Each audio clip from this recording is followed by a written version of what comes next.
सतगुरुदेव भगवान की जय। श्री सीताराम सरकार की जय। श्री राधा रमण लाल की जय। श्री गौरी शंकर महादेव की जय। सभी दर्शकों और भक्तों को कोटि कोटि प्रणाम। सबको प्रेम भरा जय जय श्री राधे, जय जय श्री सीताराम। सभी भक्तों से निवेदन है, प्रार्थना है, कृपया आज का सत्संग बहुत महत्वपूर्ण है और बहुत ध्यान से सुनेंगे। हमारे जीवन में जो ये उत्साह की कमी है और हीन भावना बनी रहती है, क्योंकि आप एक बात ध्यान रखना, चाहे साधक हो या विषयी हो, विषय भोगों में सब लगे हुए होते हैं। इससे हमें ये नहीं सोचना चाहिए कि हम भक्ति में आगे नहीं बढ़ सकते। जितना ज़्यादा जो विषयों में, संसार में, इन इंद्रियों के भोगों में जितनी जिसकी आसक्ति होगी, उसकी उतनी अधिक भगवत मार्ग में भी आसक्ति होगी, उतनी ज़्यादा सफलता वो भगवत मार्ग में, भगवान के मार्ग में भी पाता है। बस ये आसक्ति उसे मोड़ देनी होती है और ये भगवान की कृपा से होता है। आप ध्यान से सुनना, कितना भी कोई विषय क्यों न रहा हो, वो भगवान के भजन का अगर एक बार उसे स्वाद लग गया तो उतनी ही आसक्ति उसकी भगवान के भजन में हो जाती, नाम जप में भी हो जाती।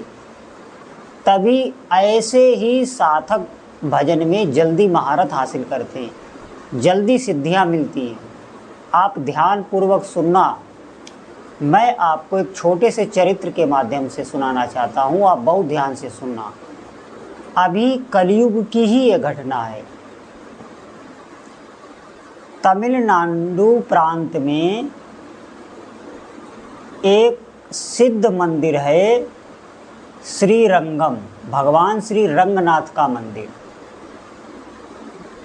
ये तमिलनाडु प्रदेश में है, सब आप लोग जानते होंगे। वहाँ वैष्णव संप्रदाय के बहुत ही सिद्ध आचार्य श्री रामानुजाचार्य जी उस मठ में थे। वो श्री संप्रदाय के आचार्य हैं, श्री रामानुजाचार्य। उसी समय, उसी प्रांत में, उसी मठ के निकट ही एक छोटी सी बस्ती थी। वहाँ पर एक धनुर्दास रहते थे।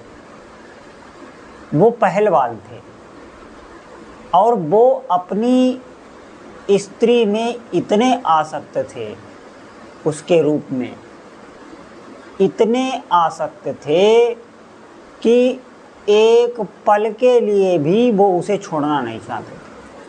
आप समझें, वो कोई भक्त नहीं थे, वो एक पहलवान थे, धनुर्दास। और जो उनकी स्त्री थी वो पहले वैश्या थी, लेकिन बाद में वो इनके साथ रहने लगी पत्नी भाव से। तो एक समय की बात है, धनुर्दास जी को सब जानते थे, उस क्षेत्र के जितने लोग थे वो जानते थे और उनके लिए वो रोज़ की बात थी।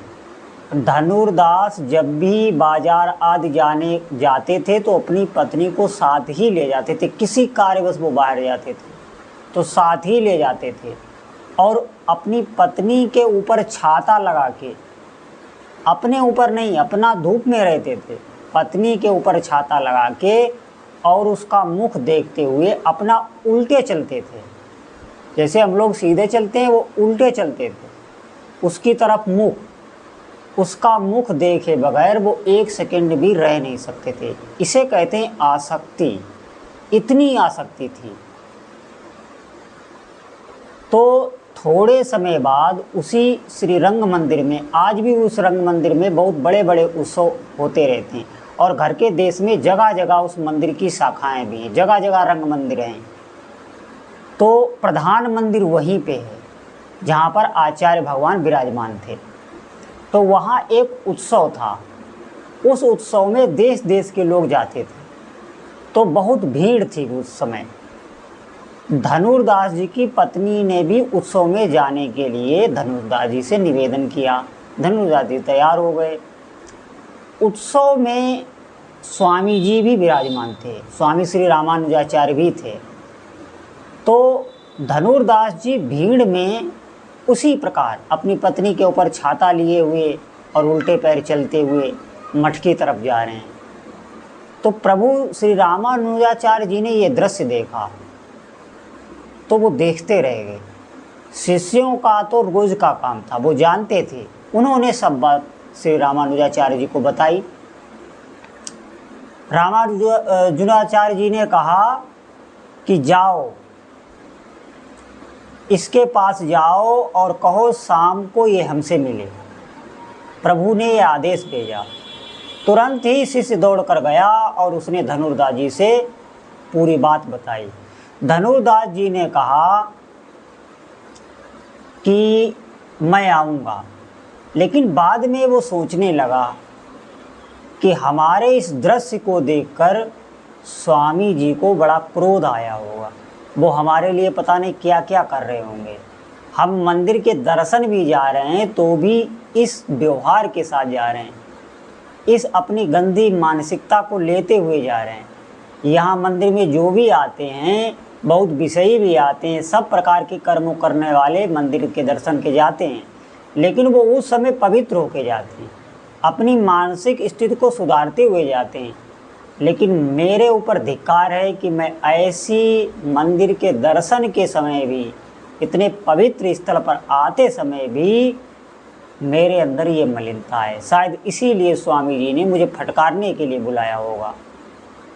लेकिन वो शाम के समय गया, स्वामी जी वहाँ उससे मिले। स्वामी जी ने कहा,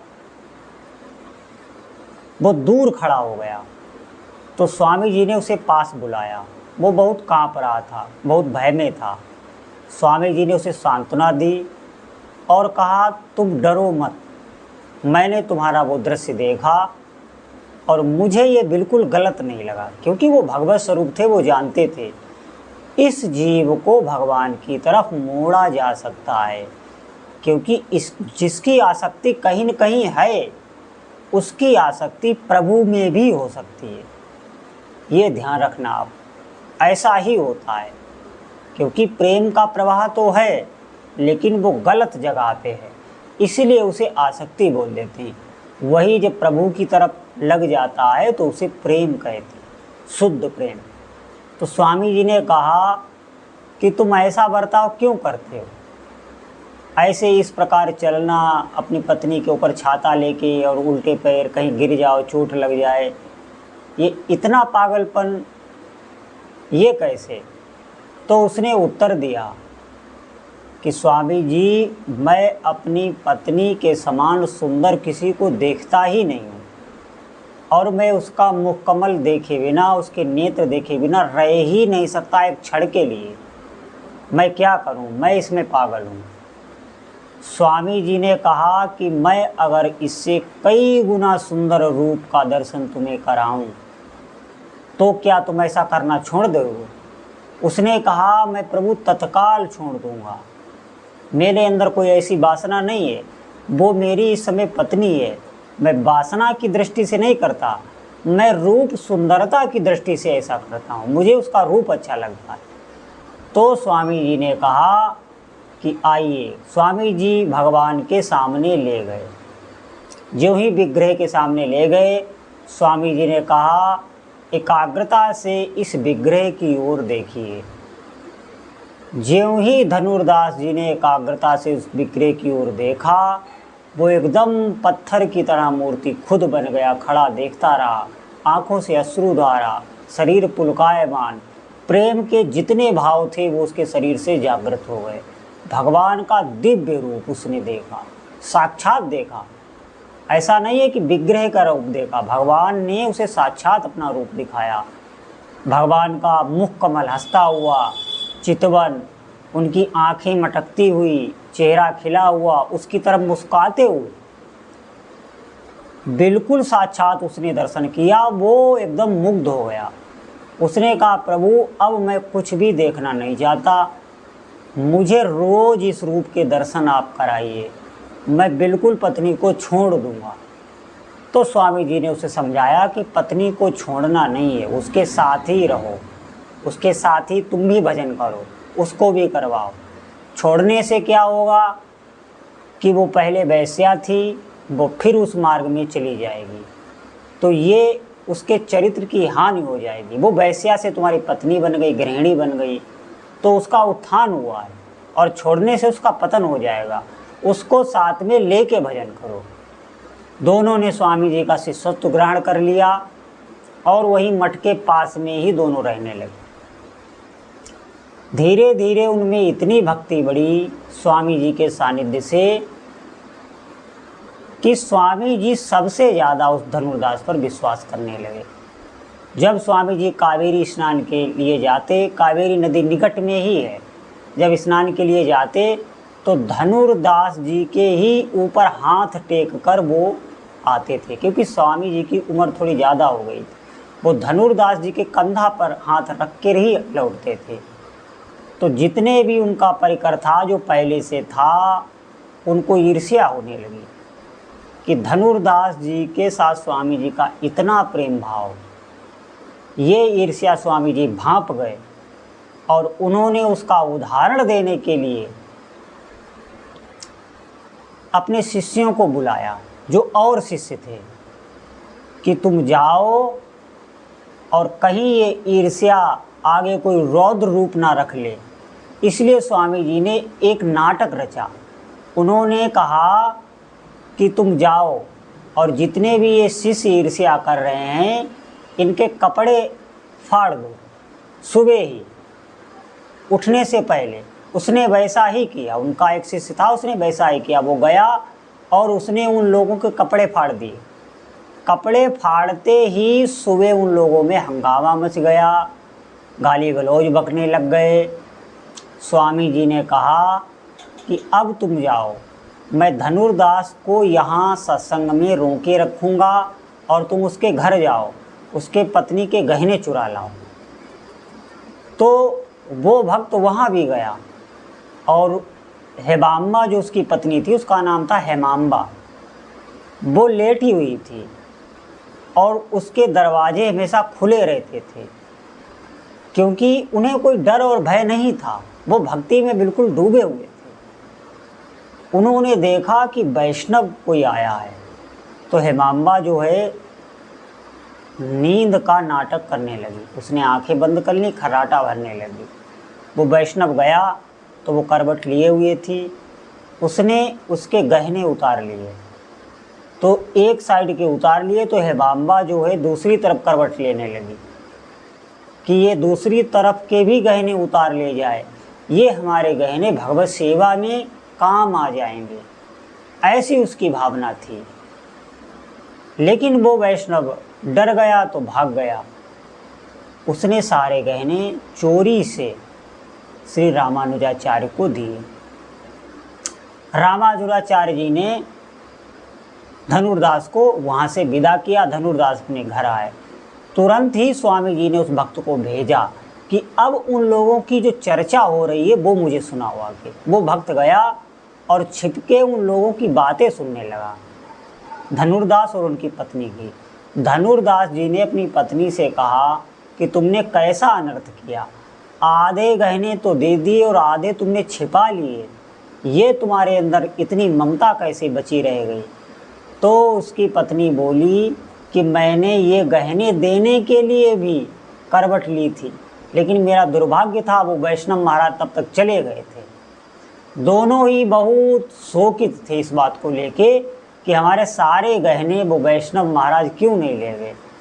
सारी कहानी उस भक्त ने स्वामी जी को आके सुनाई। सुबह स्वामी जी ने वो गहने दिखाए उन भक्तों को जो ईर्ष्या कर रहे थे, उनको वो गहने दिखाए और कहा देखो ये तुम्हारे फटे हुए कपड़े, तुमने इन कपड़ों के लिए इतना उत्पात मचा दिया, और उस धनुर्दास की भक्ति तुम देखिए कि उसके गहने हैं और वो इस बात के लिए शोक कर रहा है कि मेरे ये बचे हुए गहने भी वो वैष्णव भगवान क्यों नहीं ले गए। वो बहुत पवित्र हो चुका है। इसीलिए मैं उसके कंधे पर हाथ रख के आता हूँ। क्योंकि रामानुजाचार्य भगवत स्वरूप थे, वो अंदर के भाव को जानते थे। तो वही धनुर्दास इतना बड़ा भक्त हो गया, आज भी वैष्णव समाज में उसकी भक्ति की गाथा गाई जाती है।